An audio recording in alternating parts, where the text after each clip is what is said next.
Amy Jones, welcome to the Marketing for Business podcast.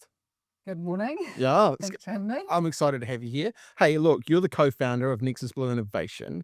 You're also the CEO of Human Impact Leadership, which I'm fascinated to talk to you about.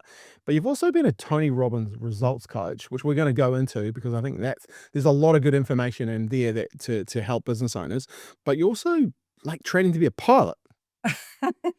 Yeah, 48 hours into 24 hours Yeah. sometimes. Yep. So where's the best place you've flown so far? Over to the West Coast, actually. Yep. I was a passenger, though, on this flight, but it was amazing. And I've actually been learning out at Rangiora, so it's beautiful out there. It's been awesome. So what made you want to do that? Well, I feel like you have to use your brain, and it's something I know absolutely nothing about. Yep. So no one in my family has anything to do with aviation. I grew up in a fishing family, so very much the marine aspect is kind of, there's some parallels. So Yeah. yeah, learning new things, trying new things, and I've really enjoyed it so Yeah. far. And like obviously taking control of a plane and flying it, like how far away are you from doing that and going solo? Uh, well, I've actually just changed to doing it a bit quicker. So I was doing it slowly. I've Yep. just started doing circuits actually. Oh, wow. So yeah, hopefully only another couple of months away now, which is And exciting. what do your kids think of that?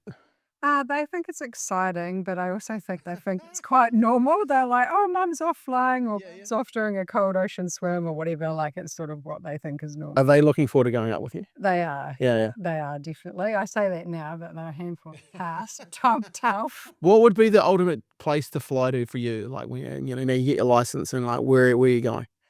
I would probably love to be able to fly myself over to the West Coast to my parents' farm. Like that would feel quite Yeah. amazing to me, and something that I'll be quite proud of. Yeah, that's awesome. I was watching a video the other day of a guy who was like on a parachute kind of thing, flying over the hills, or the mountains. Sorry, it looks pretty epic. Like I can imagine, like the turbulence would be. Yeah, it actually reminds me of being on a boat. Like, so Yeah, the air feels quite similar if you think of it like the water and the wake behind it and things as well. So, yeah, I love the outdoors and getting out into the wild, so to speak. So you get to see a lot more that you wouldn't traditionally see if you're tramping or nice. not. So What's your biggest learning from that? from the flying, just that you should give things a go because you don't know. Like I just went out there and thought, I'll give this a try. Don't know if I'll like it. Never done it before. It could be one and done. And then I really enjoyed it. Yeah. It's like a little kid sitting What next what do to you me. what do you like about it most? Like what's That you're in a real strong flow state. So you are, the whole like, I don't know, you're learning something new. You know nothing about it. I'm a really tactile learner as well. So yeah, I think it's challenging me, which is good in a really practical way. yeah And then the outcome of that is not only am I sharpening the learning yeah saw in my mind, as I would call it, I'm also going to have this license at the end of it, which means yeah. I can go on adventure more, which is a Okay, big part good. of my life. Yeah. And obviously that relates to what you're doing on a day to day now as well too, right? So let's go back though, because I was fascinated when we talked, and you talked about Tony Robbins, and like I've been a massive like learner and follower, and I love what he represents and all the people he has around him. It's bigger than just Tony. Like you were actually a Tony Robbins Results Coach. How Yes. did you get involved in that? Because I think it's really some of the stuff you will learn today, like, and I guess that's the audience, like these audiences, business owners, and they're really looking for that edge. And I think that's what Tony Robbins really provides people is the edge, especially from a mindset perspective. Yeah, absolutely. And you're right. That is one of the reasons I did want to learn about flying is because you do need to challenge yourself and put yourself out of your comfort zone. And if you're getting to a point where you're not doing that regularly and often, then how can you help other people to do that you're working with when you're coaching them? Yeah. So I'm always looking for ways to get myself out of my comfort zone in Yep. whatever way that shakes up. But yeah, absolutely. Tony Robbins, the man himself, it Yeah. was one of the most phenomenal parts of my career. He's an absolute go-getter across the board in business and health and life and mindset.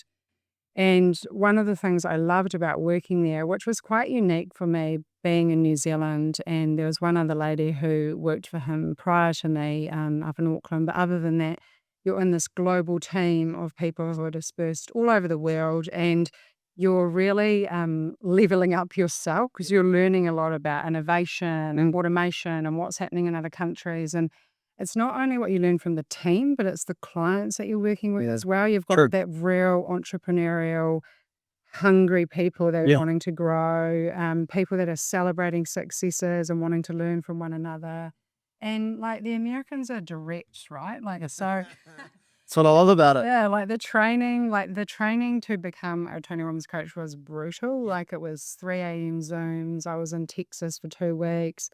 They sort of cull and cull people until they get what they want at the end of it. And you are, yeah, expected to stand and deliver. And people expect the message that they would get from him at an event from you as their coach. So, Nice. yeah, so it was amazing. And you So he's duplicated what he's done down to other people through training and systems. 100% like really big on scalable businesses. And I think part of what he teaches in his business mastery program is a lot around how do I transition from an operator to an owner. And that's obviously what a lot of particularly small businesses want to get to as well. Yeah. So, yeah. God, so many questions on that. One question had come up to mind, and I kind of know the answer, but I wanted to hear why why do successful people want coaches? You know, like, there's a bunch of people, and I go to America twice a year. There's a bunch of people in that room, like very, very successful, but are in that room because they just want to learn more. They want to be more. Why, when you're talking to people that you were dealing with, why is it that they wanted to be successful, and why did they want to coach? Not why they want to be successful, but why did they want to coach? Because in New Zealand, that's just not. We don't like go and get coaches. I know. Sports people do, but Yes. entrepreneurs really probably don't. Yeah, and the sporting example is actually quite a good parallel to be fair, because a rugby team will have a coach on the sideline that's going to see all these patterns that are happening on the Yeah. field that you can't see when you're in the game. And it's the same with a business or life coach. They're on the sidelines of your life and business. They want you to win, so they're looking for patterns and things that you wouldn't necessarily see yourself. And all of us working there, we always would have our own coach, and I still do, and I'm a big believer in it. And we were always told by our coaching director, like a jar can't read its own label. Like just because you can see it in other people doesn't mean you're always going to see it in yourself. So there's also the beauty of it is that often when we're in either an industry or a business, we can become quite institutionalized to that space we're in. So you're getting a perspective from a whole range of other businesses too, whether it's in New Zealand, the States, or wherever else, that you might get a bit more insight into the macro Yeah. environment. Yeah. So by investing in coaching, they get a broader look at what's going on in the marketplace, but also some of the things that you'll be working with other people, and your coaches are working with other people, and obviously that can then help them. Another question I had there though is, so how do people know they're in their comfort zone? How do they know? So I feel like if you could measure on a gauge of 1 to 10 how challenged you are each day, a lot of achievers actually feel energy from being challenged. Yeah. So sometimes people will come to coaching for so many different reasons, but one could be that they're feeling a little bit at a crossroads in their career and life. And Yep. one of the things that they would do to start is start to measure their energy. So, what gives you energy? Nice. If you're going to measure it at the end of each day, and where are you out of 10? Why is that? So, I'm a 3 out of 10 today. Why was that? I'm an 8 out of 10. Why was that? So, you can start to see patterns in yourself about what's giving you momentum, because often for achievers, we get after goals and we are good at achieving and we make it happen and there's no stone unturned. But then there's this fulfillment piece that can kick in where you Yeah. get fatigued, burnt out. Like, how do you find the like recalibration between those two things? I like that. Measure your energy at the end of the day and see where you're at. And then I guess over a period of time, you can see, oh man, I'm threes. And that's, you're probably not being challenged enough. Yeah, is it the people that you're around or the environment that you're in, or you're not stretching yourself? And Yeah.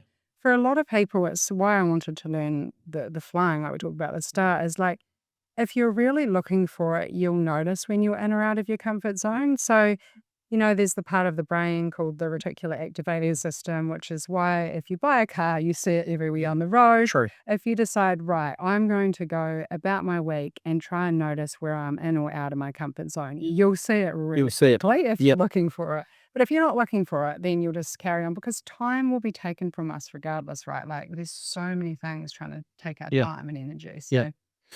So if you were coaching a business owner today, where do you start and where do you see the opportunities, I guess, and how do you spot them when you're taking through someone through like the I guess the process that Tony had?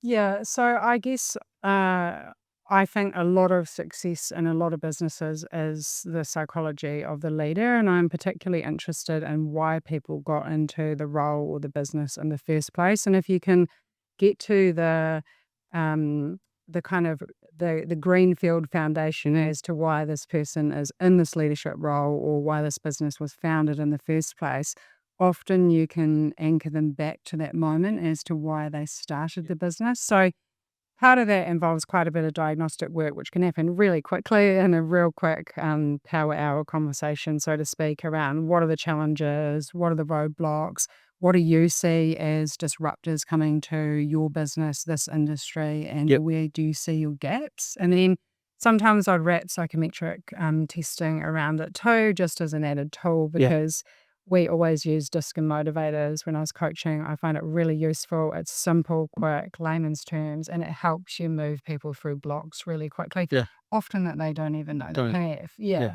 Would you say like most people know I guess what they want and what they need to do. They just don't know the questions to ask Yeah. And I think to get it out of them, I guess. yes, absolutely. And the thing is, if you're working with someone, you're on their team. So you're not there to like cross examine them, Yeah. try to trip them up. Like you're there to be like, hey, what are the challenges? Yeah, yeah. And how do we understand realistically? Like there's a massive commercial aspect to it as well. Yeah. Like, people need to be able to, businesses need to be making money to be able to contribute back Mm. to the communities they live in, to keep the employees that they love employed, to create a good culture. Like, so I think it's understanding the strategy, what the gaps are, Mm. what are the sort of blind spots potentially that are there, which we all have and we're all discovering at different Yeah. times in our career. And growth is not linear, like it happens in waves. Like people sometimes have a big burst of growing because they're challenged by a macro disruptor that's come to their business, like a regulatory change they never could have seen Yeah. or which a big food and fiber country here. We do have a lot of weather events Yeah. and, all sorts in a lot of the industries I work in. So your leaders have to be able to anticipate and almost see that as like being ready for anything. Yeah. What would say like the top 2 things you learned from coaching and being a results coach, working with entrepreneurs? I think managing their own energy. So I think energy is power in terms of like if you've got good energy and you're looking after yourself and you're hungry for opportunities, you'll find them everywhere and you'll find solutions everywhere too. If you start to get lower energy, things aren't working, getting a bit down in the dumps, we all go there from time to time, but how quickly do you get out of it? Yeah. And how fast you can look for solutions. I think the turnaround time of A to B there is really, really critical. What are some ways people can manage their own energy? Because I What's think that's crucial, right? Yeah, well, it's a different recipe for everybody, Yep. right? Like, so for me, it's cold water swimming in the ocean, Yep. get up early, actually getting stuff done. Yep. Um, Without getting real colloquial there, getting it done is yeah, a big part of it. But for other people, it could be getting off grid and getting into the hills. For other Yep. people, it could be going out dancing and Yeah. having a fireball. I don't know, but Yeah, yeah. find your recipe. Never do that. But Yeah. I think it's you've got to find what fuels you, and it does need recalibration at times because what worked yesterday might not work tomorrow. But again, if you're measuring your energy, you're going to know this is why I'm not firing on all cylinders, and how do I fix that really Yeah. fast? Because if you think of leadership like influence, like people pick up on energy, right? Like Yeah. You someone gotta comes bring the energy into to the the room. room, Yeah. they might have a really amazing job title, Yeah. but they are really looking pretty like Yeah. not a leader you want to follow right Yeah. now. So sustaining that over Yeah. time is really important. So that would be my number one. So being aware of your energy and managing your energy is crucial. Yeah. And I say it with the vibes that it can sound a little bit hoo-woo, and it's definitely not for the fact that if someone comes into a room, instantly you're like, I want to talk to that person. Yeah. Like, what do they do? They're Yeah. interesting. I Yeah. want to know. And the second one I would say is anticipating what's coming to your business, to your people, to your life. Like from a preparing yourself, like we sort of upgrade our cell phone. I say this all the time, but Yep. we upgrade our cell phone every couple of years. But how often do we upgrade the parts of ourselves to prepare us for the next version of Nice. where this business is going, where this industry is going? Like, and obviously huge disruptors in the macro space at the moment, like, and that's going to continue with AI and automation. Yeah. And, we could be amazing today, and then that's going to be tomorrow's minimum standard. So keeping yourself ready Yeah. and able to anticipate what's coming is really important. I was just talking to my team about that. We have a daily meeting, and today is Thursday, so it's Teach Me Thursday. So everyone goes around and teaches something that they've been learning. And I was just talking about continuous learning. Like you have to be like so read. Read book. Have a habit around how to read a book. Be doing courses. And like today, it's so easy because there's YouTube. And use the drive time to have a university on wheels, right? And there's nothing you can't learn today, right? It's all there. So, upgrading yourself, back in a long time ago was hard, like it's so much access to it's probably easier now, but that probably makes it even more harder for a lot of people because it's becoming disjointed and it comes from too many areas. But you've got to know where and what you want to upgrade, right? 100%. And I love the university on wheels. We always called it no extra time, like net time learning. So you're listening to podcasts, you're doing, whatever you're doing, that's you can double down on the time for learning is so important. Mm. But you're right, there's so much access to information. And I guess the flip side of that is that a lot of leaders and all people in general, we're all leading someone, right? Yeah. Whether it's whatever area we're in, we're influencing someone. So being intentional with the things that distract you because Yeah. there's so much information and everyone gets into those habits of whatever it is, scrolling or whatnot. But Totally. again, that's actually such a big part of coaching too, is a lot of people know what to eat, but are they eating it? Like, Yes. just because you know it, are you doing it? And there's that accountability piece that Yeah. kicks in too. Like, you've got to show up every fortnight, and these are the things you committed to. If not, why not? How do we work through that? Yeah. So, yeah. So interesting, like you are coaching, but you also have a coach, right? That's Yeah. very cool. Like, what are some of the things you learned about yourself from having a coach? Oh, where do I start? We've only got an hour. Yeah, yeah. I've learned so much about myself, particularly in the last decade. Mm. So, one of the key things that I've been focused on, and this particularly in the last year, is this whole like work-life integration piece. Mhm. So, like if you think about your life as a wheel and it's broken down into different chunks, like a car wheel and a piece of a pie sort of scenario. Often we focus on the things that we're good at that's demanding our attention the most. So it could be work or finances Yep. or health or whatever it is. But I've been really focused on rounding out that whole wheel. So taking the time to get away more, learn new skills, prioritize a bit more me time. You can't bet, but the longer you work with someone as a coach, the better value they have for you Yeah. because they know everything about you Yeah. and they can call you out on your shit, Yeah. basically. Yeah. Yeah. Yeah. Because over time you've told them stuff and they've remembered it, and like you're working on things together. And hey, by the way, you said this, Absolutely.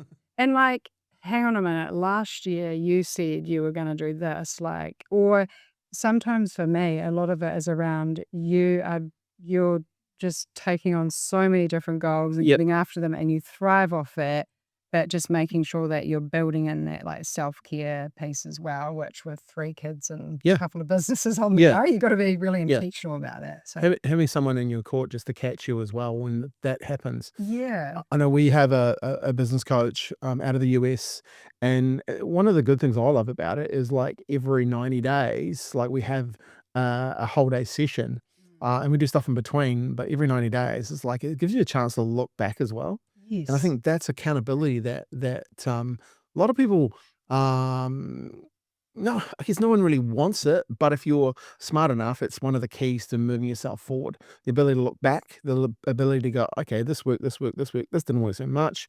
Oh, here's what I said I was going to do, and I've done this, this, and this, but maybe not this. Why didn't I do that? And I know it's been really good for the leaders inside our business to have that every 90 days we're having a day with Lynn, and then once a year we have 2 days with Lynn, and it's really moved the business forward, just from an accountability perspective. Yeah, definitely. And the other thing is too, and you touched on it there, is like often people that are busy and getting a whole lot done in a day don't take the time to celebrate. Yes. Sometimes that's a big part of it. Like it can be a 1 minute part of the start of a coaching call, but what are we celebrating? What did you achieve? Yeah, yeah. And then, I do it with my kids each night at dinner. Like, what are your three favorite things of the day? Because it brings into focus, like, what are the good things? And people do gratitude journaling or whatever it is. But are you actually going, I did this well, what did I learn from the challenges? Because we often focus so much on what we didn't do well and we could Mm, do better, which is still really important. yeah, But what are the things that we actually do well yeah, and taking a time? You don't have to shout about it from the rooftops, but just to yeah. yourself, I think. Yeah. We have a wins channel. We use the Google Suite, and we have a wins channel. And I think someone totaled up the other day, there was like 480 client wins That's in that wins awesome. channel. And I was like, it's so cool to like see things come through, and celebrating, that, because, if you don't celebrate those victories, you don't capture them. One, does anyone else know about them? Not, like, if you just keep them to yourself, no one else is going to know about them. Salespeople aren't going to be having conversations and going, oh, I don't know who's winning, like, but they've got conversations. Oh, such and such did this, this, and this. When people are out and they go, oh, what do? You can tell them. And then, by the way, we had this client had got this, this, and this, Mm. so it's good for their morale and stuff and culture, but it's also good for the business that be celebrating those wins. 100%. And whether it's you or your clients, like most people that work in a service focused industry, they get a real sense of fulfillment out of their clients winning. So for me, if you're working with people who are really hungry and getting after their goals and doing really well, that's so exciting. Mm. And again, that fuels energy. Yeah, Like, and then, totally. yeah, and you learn a lot and you're sharing a lot with others. And I think that's a big part of that edge that people can Yeah, have, is that they want to share and they want to grow and they want to learn, because yeah, we can all learn something and share something from each other. yeah, And I think sometimes, you can get around certain environments and that part of the brain that kicks in that goes, well, what would I know to share with this yeah, yeah, person or whatever? Like everybody has that. And there's so many different analogies around it, like Mel Robbins with the 5 second rule and all yep. of those, like quickly catch it and redirect it. Mm. And actually, what you have to say or ask is probably a really important part of who this person is you're talking to. Yeah. Mm. Yeah. It's, I find it, like, we have daily every day, and at the start, especially new people, they must think, geez, these guys are a bunch of weirdos, right? Because we have, and every day's themed, right? But to see people start to grow, and people that never thought they had anything of value, realize that they do.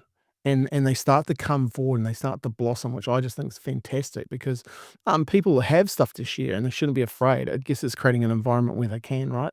100%. And I mean, in small and very large businesses, like I always think the best ideas come from within the business. So even if you're in like, you know, one of the companies I previously was working for, you brought a couple of thousand staff, and that would be your equivalent of OI boards where they're getting opportunities for Yeah. improvement from all the different factories and all the different shifts and things like that. And you can get these amazing ideas that are generated from the business. And if you've got a business that's got a clear runway and they feel like they can share ideas and the business might grab hold of that and commercialize it, right. Yeah. So small and large scale, that's Yeah. amazing that you do that. Mm. What do you like, if we look at disruption and you put your leadership and coaching hat on, because there are lots of businesses listening to this, you know, innovation is coming and it's here and has been for years, to be fair, but I guess AI's really hyped it up for a lot of people, and a lot of people are worried. I spoke at the university last Mhm. year, and to be fair, I asked people, are you worried? And these young students, they all were. Mm. And so how do you handle that? And where do you see, because I really like what you wrote, and you said on LinkedIn around strong leadership. Strong leaders anticipate this sort of stuff. Mhm. They get ready for it. They actually probably thrive on it a little bit more than other people. And so where do you see the opportunities for business owners with disruption coming and being here? Like, Yeah. especially from a leadership perspective, because I think that's the people in charge of the business, they really need to get their heads around this. Yeah. So multi-layered answer to that one. Yeah. So there's kind of the personal side of it around your own ability to be agile, curious, and learning is really important Yep. because, even if we are like subject matter experts in AI today, it's almost going to be redundant information tomorrow. So you've got to be learning, growing, preparing yourself to be able to absorb information really quickly and make decisions on scale. And as far as I think, again, businesses go because it all starts with the leader. Just a workshop I did in Auckland at the end of last year is coming to mind where like breaking a lot of even the basic terminology down into layman's terms, because Yep. often there's a lot of technology changes that happen in businesses that have for years, not Yeah. just with AI. And there's huge project teams working on implementation of different systems or software, but the people side of it and how this actually works and interacts day to day is not often considered until the last minute when it's rolled out and there's Yeah. issues. So, as I say it, like it's actually how I named Human Impact. The business is Yeah. like the HI, the human impact, married up with like the AI or the like they need to walk hand in hand. And I use AI generically in terms of whatever system it is, Yeah. whatever transformation a business is going through, like, how do you keep the human side in parallel with that? And I think for leaders, anticipating what's coming is important, but it's just getting really curious around what does the future of work look Yeah. like?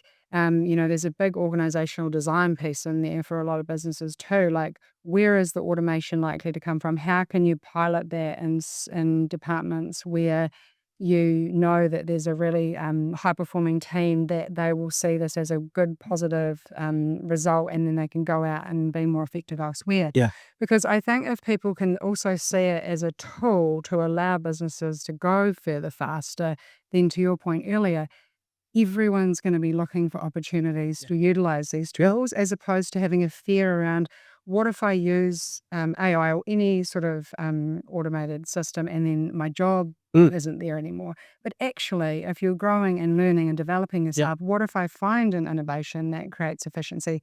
Then I can go and do something else. Yeah. So I think it's a lot around creating that sort of workplace psychological safety. I know it's a Yeah. term that can get overused at times, but like, really, do people feel safe to go and look for those things? Like, are the leaders saying, we want to embrace AI, we're getting our head around it as quick as you are, like, people should come forward with it?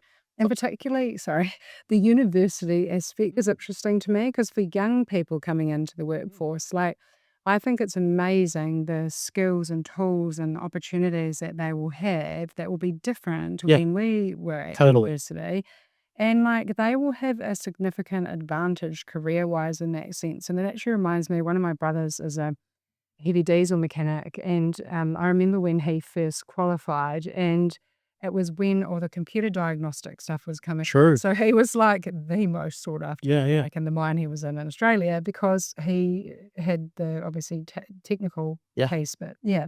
So they're gonna have an edge, Yeah. which so we want the grads. Totally. Every business should be hunting for good grads, And basically. and that's the interesting thing. People are saying, "Oh, we don't need grads because we have all this other stuff." And I think, not too sure. You want sharp thinkers. You want people that are used to it and native to it. It's really interesting. So the last 3 years, we've run different programs, and this year, our theme, elevate, innovate, dominate. But the innovation part is the part I love the most.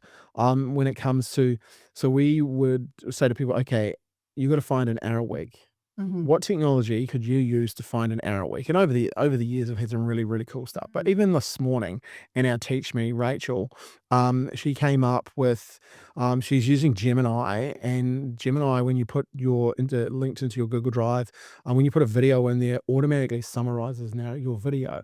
And it's better than putting it into a transcript into, say, GPT, because Mhm. it'll just spit out the caption based on the transcription, where this actually summarizes and it goes into a lot more detail. And she's like, she'd put in 5 videos this morning, and before, like, the Teach Me, they were done and Yeah. ready and prepped. And I was just like, how much time, I'm thinking to myself, because I gave people $500 for every hour that we saved 2 years ago Mhm. at Christmas time. One of them was like, she'd say 3 hours, it was $1,500, and I was like, "Oof." but I'd rather pay that. I'd rather pay that for the innovation, right? And it was just really cool to hear her this morning. And it was funny, last night I was using ChatGPT and my son was like, "Well, why are you using that? You know, like Gemini's heaps better." And I was like, "What do you mean by that?" And he just started explaining why Gemini was better.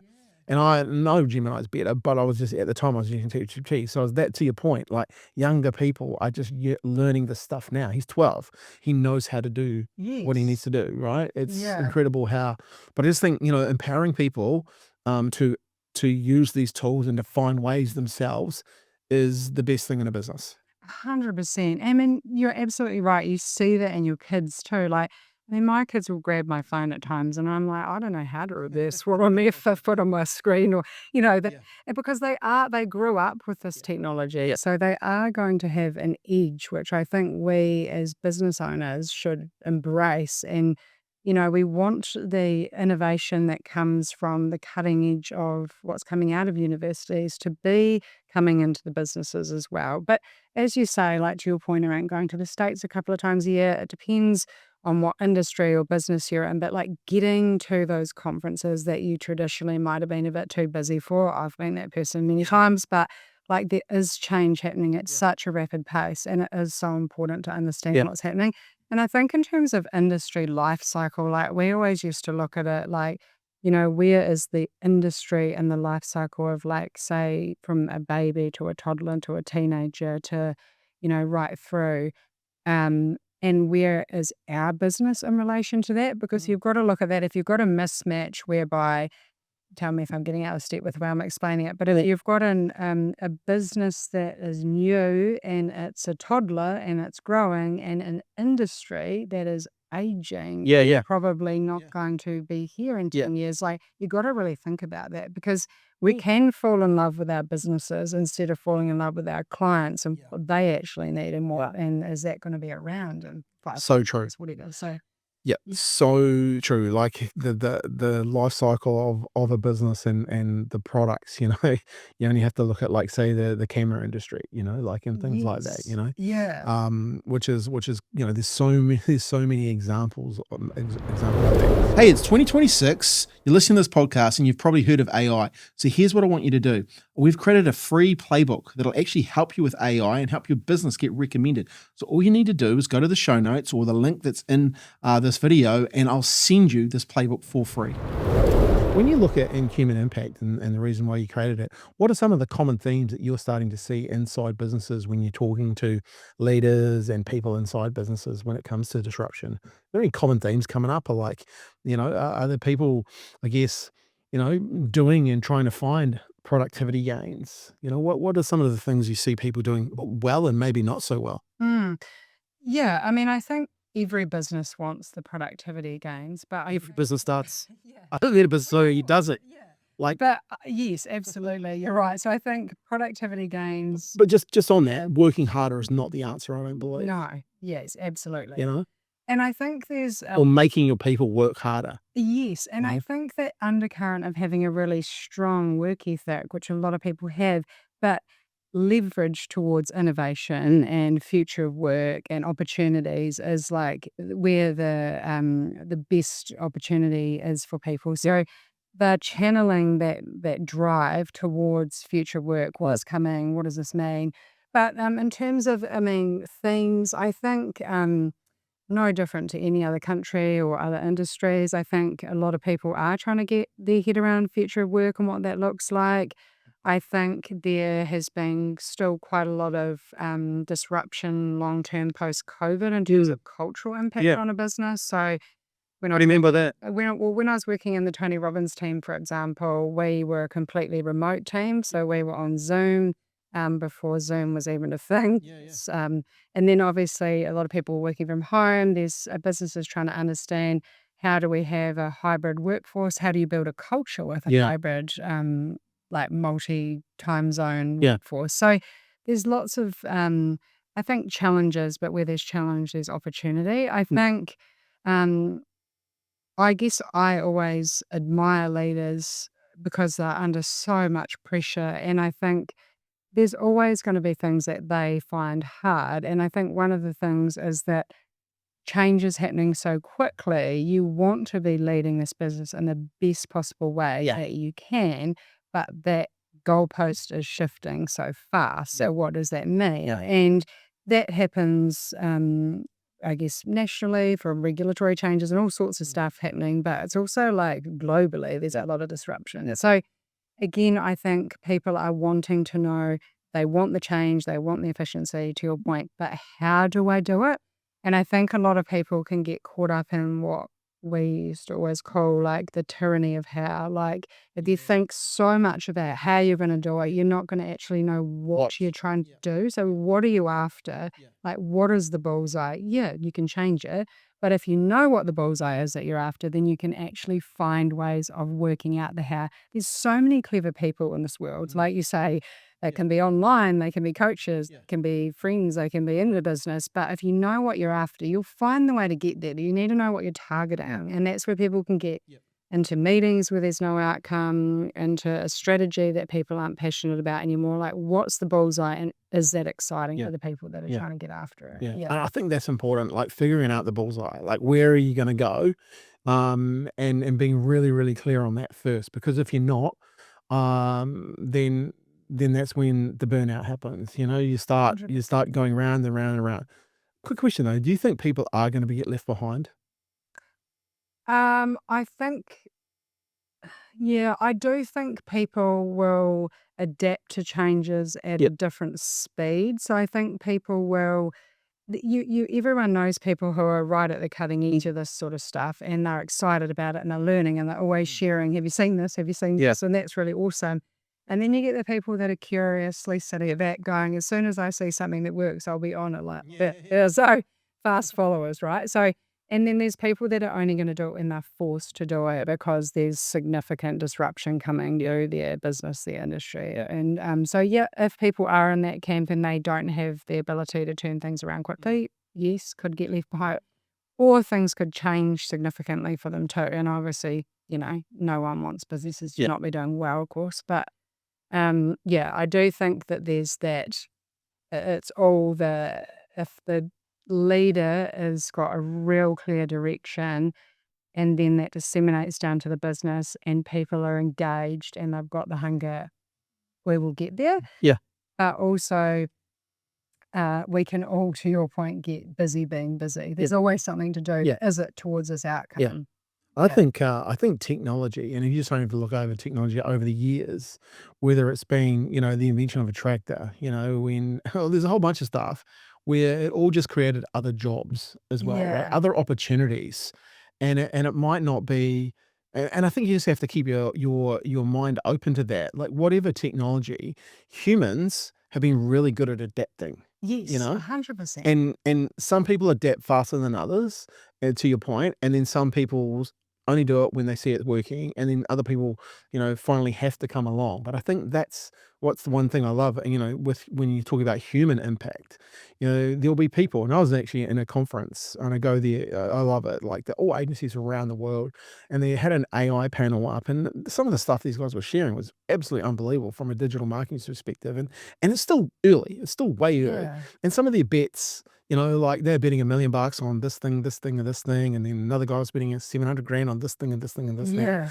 And I was just like, wow. And then Josh Ginsburg gets up and he deals with some of the biggest lawyers in America, from his marketing perspective. And he just said, oh, the best thing I love about this is when he creates what he's creating, and when he creates what he's creating, she's created what she's creating, who's going to benefit from it? And he goes, I am. You are, you are, you are, you are, and you are, because we'll pay for that access. Yeah. We'll pay to have that technology because they've done the grunt work behind it, right? And I just thought that was, a good insight as well. You don't actually have to know it all, you know? No, and no one will know it Yeah. all. That's the But you thing. have to know your direction. Experts, yes, absolutely. Like, let the experts go out into the wild and find all this stuff because there's people that absolutely thrive on that, and we'll all know a lot of them. But, how does that fit into our business, our industry, future of work, ourselves? And, I think it's noticing within your people, like, who are the people who probably do have a bit of fear around this, and how do you provide them with a certain level of comfort that we will figure this out together. Like, I don't always have to have all the answers, but we're on a journey of understanding Yeah, this. It needs to be a quick journey, but we are on a yeah, journey. yeah, So I think, yeah, because to your point, some people are less affected by change than others. And yeah, sometimes it can be a simple reminder, like, mm, remember when computers first came out, yeah, yeah, everyone was really worried about it. Like, yeah, now it's normal. yeah. Remember when you could I just record this phone, I like talk to this sort of people. stuff. I've remembered 2YK or Y2K or whatever it was, the year 2000, Yeah. everything was going to explode and computers were going to die and melt down. Yes. And I always remember that and I always bring people back to that. Someone says something, I was, oh yeah, Y2K, and Yes. everyone who's old enough gets it because that was a doomsday scenario for a Yes. lot of people. Like Yes. it was like everything was falling apart, which, Yeah. when you're and looking back now, like, oh, I you know, know, and like even when your kids say to you, Mum, what about in the olden days, when you had square CDs and like, I'm meaning to say, oh, and I'm like, I just age. sure, I didn't think I was that old, but you are. I aged myself this morning. I said I started listening to stuff in cars with tapes, and I thought about it. I said, "Oh, really? Most people won't even know what a tape is here." So, Yeah, I know, um, it's funny. you've talked about the future of work a couple of times. What is that in your context? What do you talk to business owners about there? Yeah. So, because I work primarily in the people space, so there's obviously the coaching aspect of my business and the team Mm. leadership training, but a lot of it is around like organizational design and business Yep, transformation. So, it's understanding like where is the automation most likely to come into a yep, business and how do we structure the organization to prepare for what's coming, yep, if that makes yep. sense. So, And what type of businesses do you deal with? Like, predominantly in New Zealand, it's food and fiber yep, businesses. I still do have clients in the US. And I guess a lot of those businesses have significant automation anyway yep, because of the scale of it. But it is looking at where are the kind of pilot opportunities that you can get some of these initiatives in yep, and then get some data, see yep, what works, see what's not working, and then adjust accordingly. But I do think if there's any changes happening in any business, it should be looked at with a view of what do we need tomorrow, not yep, just like right now, because it is changing. And within that, it's not only getting the structure right for what's coming, it's also training people to get their mindsets in a way where they are communicating effectively, they want to understand what's coming. And to your point, they're looking for the solutions. You want the business to generate its own ideas because change in a good way to get more efficiency, to get businesses further faster is not a one person job. no, It's no. everybody. So how do you do that then if you're a business owner? Well, usually how I would do it is a very tailored approach. So, because, and there's other people that I work with too that go into businesses, but you need to understand what the challenges are because the pinch points in a lot of businesses is quite different. Mm. So, I don't think there's a one size fits all to organizational scale change. As far as leaders go, I think you can do a lot of really effective work in teams. So if you've got a really well gelled C suite team and they're getting after a goal, they will generate a lot of those ideas themselves. Yep, But if there's any fracture in there, then those are the things you need to address yep, first. So to your question around what do leaders do, it's being really real about where you are because any change that's happening needs a starting point of this is where we are yeah. so we can move. Yeah. Nice. Mm. I think that's real important, like bringing leaders together in a Yeah. business and giving them the power and the autonomy in the direction, but allowing them to find the way, Yes. versus, bring a team together and this is the way we're going to do it. Actually need to empower those people to go on that journey and ask the right questions themselves, right? Yeah, and I mean, I like saving people time. So, like, if I can see things that I know has worked somewhere or hasn't worked somewhere, Yeah, I no. always tell people really straight, like, yeah, but by and large, the best, most lasting change happens when it's driven from within Yeah, with influence from outside. yeah, So, but yeah, if you can save people a decade of learning, yeah. then why would you not That's share it? cool, right? So, Saving yeah, people time. That is like that's a gift that a coach can give you, eh? yeah, 100%. And I love that, like, when you're working with someone, you go from them generating their own ideas to you being like, bang, bang, bang, these are the different things that I Yeah, can see. yeah, And they're like, thanks. Now I can go and get after yeah. it. So, Yeah. Lynn always says to us, you can't see the picture when you're standing inside the frame. It's similar to what you would jar. Yes. And like that's I think that's once again that's a gift that a coach and a business advisor can give you as well, right? Mm. Because so many people you just inside the frame. It's not your fault. It's just that's the way it is, right? And you Yeah. And it's seeing it as not a bad thing as well. Mm. Seeing it as, okay, I wanna grow, I wanna be current, I wanna know what's happening. Because most people feel good in themselves as a person Yeah. when they've got momentum and they're growing and they're contributing. And we all come across stuff all the time we Yeah. don't know, but if you've got the right mindset, you always find a Yeah. way to find out, or you Yeah. find someone else, to your point on the AI panel. Mm. Who do they know? Where do Yeah. they get the information Totally. from? Once again are on LinkedIn, and I think this is a good question to ask because if we're going to give leaders the tools, let's give them a tool.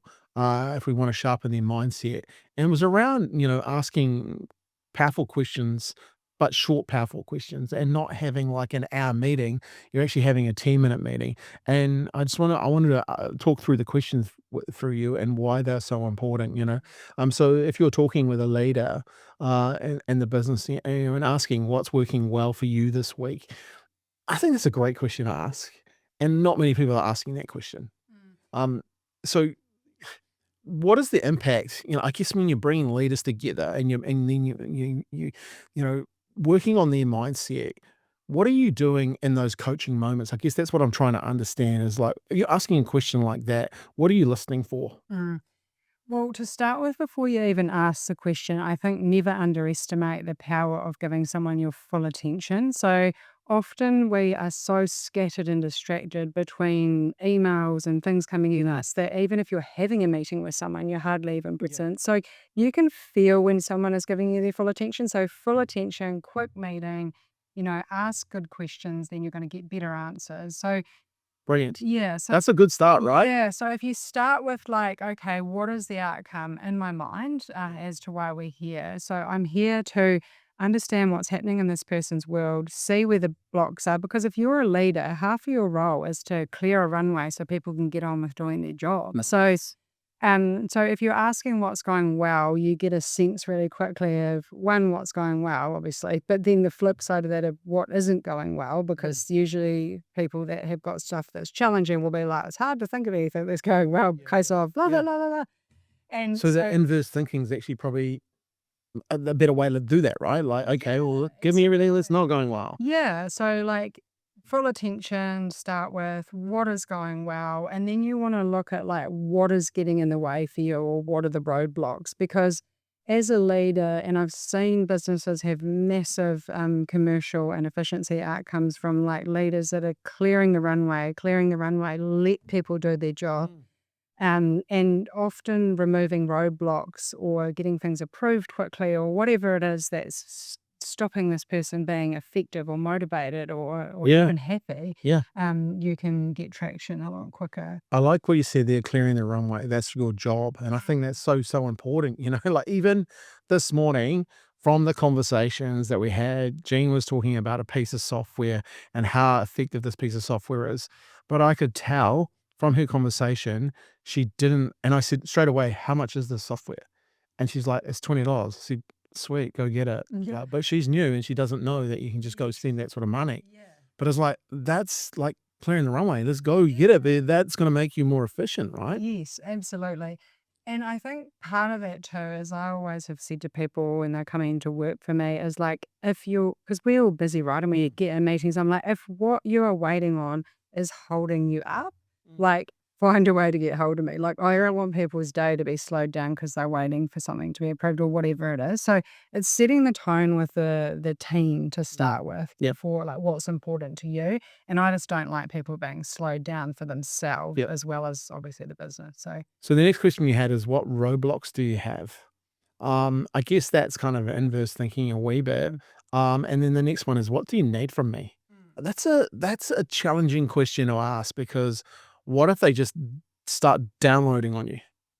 Yeah, well, I guess a lot of, again, part of being a strong leader is reframing complaints really quickly because sometimes, Oh, tell me about it. yeah. So, I mean, all leaders can get withered by people coming in and complaining about things, but they're not in a solution mindset. So, the quicker you can reframe people, okay, I hear what you're saying, but here's some more context, or this could be a reason why, or just focus on this. Or so it's sort of align and redirect. And I was always taught, like really early days, that if you want to lead someone, you've got to be in rapport with them. And if you think of it like the concept of two runners jogging along beside each other, we always used to call it pacing and leading. So you're pacing with them and then you can lead them somewhere. So if you're out of rapport with the person, how can you lead them somewhere? So some of those questions are actually about getting in rapport. Then you find out what the issue is. And then your role is to go and, clear the runway for them. If they have got to a point, and by clearing the runway, it can be saying to them, you know, go back and find a solution and come back to me in an hour or whatever. Or it can be that you actually need to ring up someone and sort it or whatever. But you always usually know whether it's left or right once you know what the problem is. Yeah. I really, getting in rapport is so, so important. Yeah. And I think that's probably that thing that's undervalued in a lot of conversations. People, especially, some people, younger leaders and stuff, they get in a position and they think because of the title that they've now been given, that rapport should be a given versus not earning it. What would you say to that young leader or young leaders that have kind of found them in that sort of situation? And then how do you then build it back if you don't have rapport? Amazing question. And one of the I believe that this is my personal view that one of the more challenging leadership roles you ever do is in that transitional supervisor level role where you've gone from being in the team to leading the Yeah. team because you're really green, you've stepped up into this leadership role. You don't really know what you're doing No. because often you learn from experience. And so it's actually an area of businesses that I really like training at that level because they're like sponges and they want to know, but often Yeah. the motivation is good, but they've assumed that they've got this job title, so now I can tell people what to do, and it's just not how it works. So influence is so different. And if you go into any business and ask people, like, if I want to change something here, who do I need to get on board? You'll always find who are the people that are the most influential in that business. And often they do not have a job title. Yeah. So, like, why are they influential? What is it about them that, and people will always do more for others than they will for themselves. So yeah. So how do you change that when you've got out of rapport? I think it's getting back and focusing and understanding their model of the world. So I'm the leader, I've got out of rapport with this person.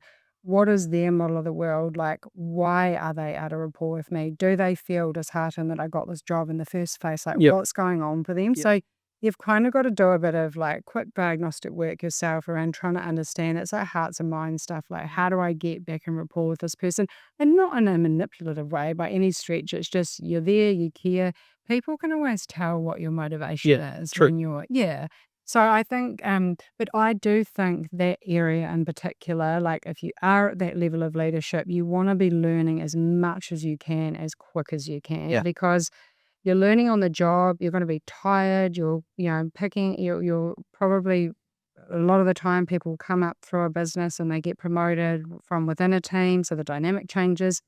Like, get the no extra time or the university in the car or what you call it, like, start to fill your mind with what could help you Yeah. grow. Yeah. Yeah. And I think, on the flip side of that, because we've been in this scenario where we probably didn't help that person, and definitely in previous businesses, probably didn't help that person, um, I guess, mold into that role, and like we probably gave him the title before he had the ability to actually do that. So we should have given him the ability, and then given him the title. Yeah. And it was real obvious to see. And I know if you're listening, I'm sorry. But he's a great guy, but he got the role, and then just started like it was just too much authority. He was telling people what to do. Yeah. People got out of rapport with him. Where if we'd given him the training and made him all of a sudden he was like that anyway, then the transition would have been a lot easier. And there's a couple of things on that. One is if you're an aspiring leader and you want to go into a leadership role, that's really important. Like, get yourself ready. So the day that opportunity comes up, skill meets opportunity, Yeah. like you're already ready. Yeah. And then the other part of it too is like often those people really do need a coach. Like that would be a time, and you as the leader can be that person or it. And it doesn't necessarily have to be Yeah. external, but they don't know what they don't know. No. So and if we assume positive intent and dig into understanding why they like that, often you can get a Yeah. better outcome. Okay, so you can coach Mm. me now. I wanna create, and I've been big on this for the last 3 years, building up our leaders, but I wanna create an inspiring leaders platform for people inside our business. What are some of the things I should be looking for when it comes to do that? 'Cause I want the ability for people to go in. We have a really cool training platform called Trainual. I want people to go in. If I go, "Hey, well, here's where I see you're at. Here's what I think you need to learn, and here it is." You know? I just think maybe it's already created. Maybe I need to buy into that. I'm not sure. Mm. Um, well, everyone is inspired by different things. So, I mean, I would set up the platform however you do it, whatever system you use. There's a couple that I'm thinking of, but it's more around the content that's on there. Is that genuinely inspiring to your Yeah. business? And is that content that they can bring back into their roles? Because often people go to, say, an external course where they're in a full immersion situation and then they get back to their desk and then they get busy and forget about Yeah. it. So the idea of having it built into your business, and how I would normally suggest doing that would be that you understand what people want and need, and you're providing some macro examples of what's inspiring, if inspiration is Yep. what you said it's for, and then you can Well, it's constantly for leaders that are coming along, Mm. and emerging leaders, I wanna give them the tools that say, like that scenario for that gentleman, if he had had that, Yes. I would have been able to give him that access to that, and he would have been able to go and do some training, look at some scenarios, and actually build leaders up. They're not ready to be a leader. They're not ready to because of that scenario, right? He Yes. wasn't ready to be a leader. We gave him the title, and then it kind of went crazy. Yeah, Um, absolutely. Okay, so that I mm, understand your question more now. Sorry. So the things that I think are really important in that transitional stage to your first leadership role is like effective communication. mm, Like, what does good communication look like? And that can be really underestimated in a business, and it can make or break a business. yeah, Conflict resolution. How do you deal with things before they become a big yeah, yeah, yeah. disaster, basically? And seeing conflict as being healthy and positive and productive and all of those things. Leading ourselves. So we talked about it, Mm, star energy. So like, what are the things that you're going to do to sustain this level of influence? yeah, Because that's the fundamental part of it. And what does influence look like? I would always get people at that level to reflect on what good and bad leadership looks like yep, and why. They don't necessarily need to use names, but think of a specific time, and I'm sure you've had many where you've had a leader that was so inspiring yeah, to you, and why was that? yeah, And then they'll see patterns, and then the flip side of that, what was it that you didn't like? And mm, they start to pull out things that are important, like trust and confidentiality, and they had my back, and it's simple stuff. yeah. But I start to realize it's actually often the basic things that prepare them to be a good human and be a good Be a leader. good Like, leader. yeah, they overlap. So that's, yeah, where I'm focused. That's good coaching. I've wrote down 6 things already, but I'm gonna go back and replay this, because, yeah, you're right, like, effective communication, conflict resolution, and actually, I think that's one of the things, we have some really cool core values here. Address the elephant, eat the frog is one of them, and the ability to have healthy conversations. Yes. Maybe they're tough conversations, but we don't stray away from them, and I think Mm. leaders need to do that, and that's probably, when people say, "Oh, I wanna get into leadership," and then all of a sudden you have to tell someone Mm. that, have a tough conversation. Mhm. A lot of people don't wanna be in leadership after that, It's like Yes. 'cause it's not as rosy as people think. Also, I love what you said about leading yourself and building rapport. There's some real good topics that we can put Mhm. into that. There's a couple. Maybe I'll interview you a bit Yeah, more. We yeah. can build the product. Yeah, yeah, absolutely. I think also adding in there around tough conversations, it reminds me of that quote that used to be on the Les Mills spin room, like, "It doesn't get easier, you just get better at it." Like, Yeah, no yeah, one likes having a tough yeah, conversation. If you like it, that's yeah, probably an issue in itself. yeah, But it's just you become more seasoned at doing it in a way that gets a better outcome Yeah, for the person. But the other thing that is really important is financial understanding the way the business works yeah, financially, because even if it's not relevant in your current role you're transitioning to as a new leader, if you don't have P&L responsibility or whatever, the more senior you get, that commercial strength is a real asset when you get into a, yeah, C-suite situation. Yeah. yeah, understanding the numbers, right? Yeah, Because 100%. lots of people don't understand the numbers, Yes. like, personally and in business, so that's a really good one, Yeah, like, basic. good Like, if this was my money, would I spend it? Like, yeah, all that sort of stuff. yeah. Yeah. Fascinating conversation, and, like, we've been going for an hour, and I know you're a busy person, so I really appreciate you coming on and sharing. When you look at, like, the future of leadership, what are some of the things that you just know are true that businesses can use? And I'm thinking about the business owner who's been listening here, and what are some of the things that you just know? And I guess it's about that what we're talking about before, like looking after yourself and owning your own energy and stuff like that. But what are some of the things that you would love to, if a business owner met you on the street, like what is one or two things as we leave? What were one or two things that you'd really want to get across to them? Mm. Yeah, you've got to understand what gives you the drive, what gives you the sustained energy over time. So, the burnout scenario for a lot of leaders is real. There's demands from everywhere. So, you need to understand what gives you energy and what fuels you. And that recipe can change. But if you understand that, because energy to be able to get after emerging trends and automation and understand what's coming is so critical. And if you've got half a tank of fuel, it's really hard to find the time to do that. Yeah. And the main one is just remembering that everyone is going through change and change is happening. But if you if you are ready, then you don't have to get ready. So you're already ahead I of the like that. curve. And a lot of Yeah. that's on yourself. Yeah. If Mm. you are ready, then you don't have to get ready. Yeah. And one to the point, I think, if you're a professional, be a professional.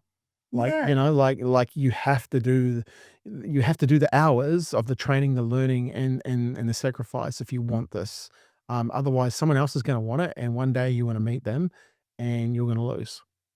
That's tough, but it's the reality. Mm. I think I'd added one more thing to that, and Mhm. and I think, yep, you can have the drive, and you can sharpen your sword, but you actually need someone else to help you. Oh, 100%. And also to that point too, yes, there's coaches, mentors, people that do the sort of work that I do, but there's also this part of like becoming curious. Like you meet someone and you ask good Yeah, questions. Like everyone has a story. And one of the things that I love about meeting a lot of leaders in a lot of different environments is like, how did you end up here? Like, what is it that yeah. you keeps you awake at night? Like, that's such a good question to ask people. Learn from Oh, yeah. others. And often people are at a stage in their career and life where they want to share. Yeah.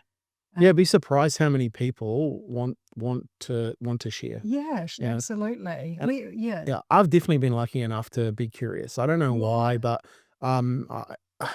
when in my seminars and stuff, I say to business owners, right, I'm going to give you another role. Who wants another part-time role? No one puts their hands up. But I said, this is the most important role you could have. And it's to be the part-time role is to be a marketer inside your business. And I'm like, well, why would I want you to be a marketer? And people ask different reasons, make more money and all that sort of stuff. But I said, the main reason is I want you to be curious. Yeah. I want you to look at everyone else's marketing. I want you to look at everyone else's ads and go, "Well, why are they doing it like that? Mm. How come they use that? How come? Why did they place it there?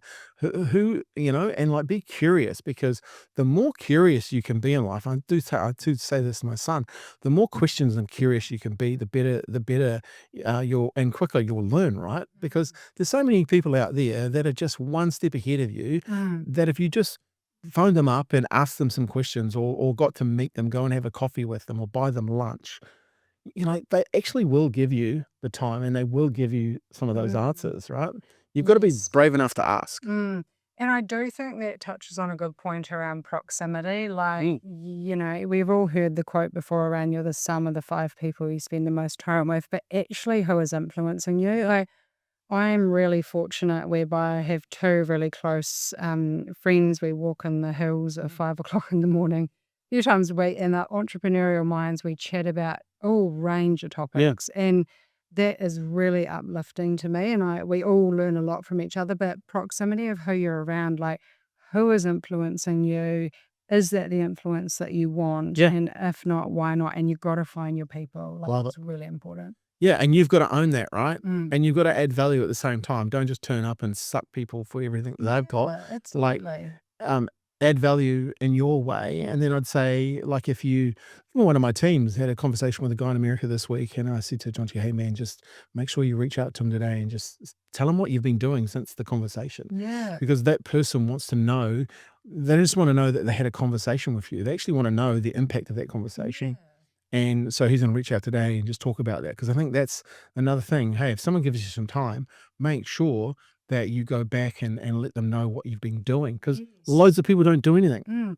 Well, and that's one of my favorite parts of coaching is that you have clients who are constantly sending you updates about this happened, Yeah. and I did this, and like that makes You're part of you your team, feel right? you're adding value. Yeah. Yeah, definitely. How good.